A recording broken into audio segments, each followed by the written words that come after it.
Mwari wakanaka. Zvipo ngazviuye sekuru, uyai henyu mberi. Ndiri kuona zvipo zviri pano. Muridzi uya sekuru.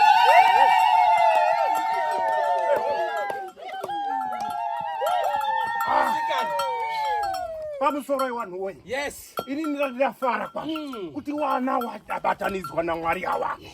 Tingoti ndenho zvingodikana. Chokwadi. Kwete kuti wana wangu ukwanise kuperera mumasango. Chokwadi. Zvichikwanisa kungodaro.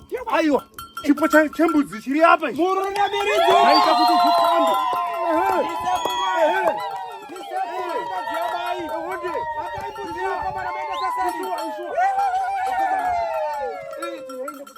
Ndaone gara kuni rakabatwa.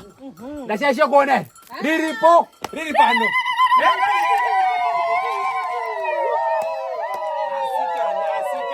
Asikana. Chokwadi. Mwana wangu engari kuni mwana wangu nasa azviita zviri kwadi.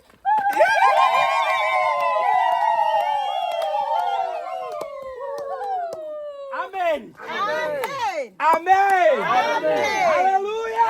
Amen. Amen. That's right. Tiri kufara pano. Takanamata maningi, tachinamatira ana ese mwaindoona. Anyari maona ati prayer.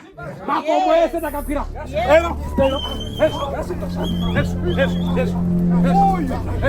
Inhengo yangu.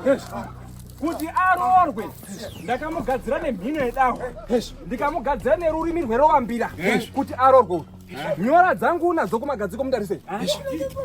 Right. Makutoti mimi makuti munhu wangu inini mwandakashanda wakunochatira kuchechi.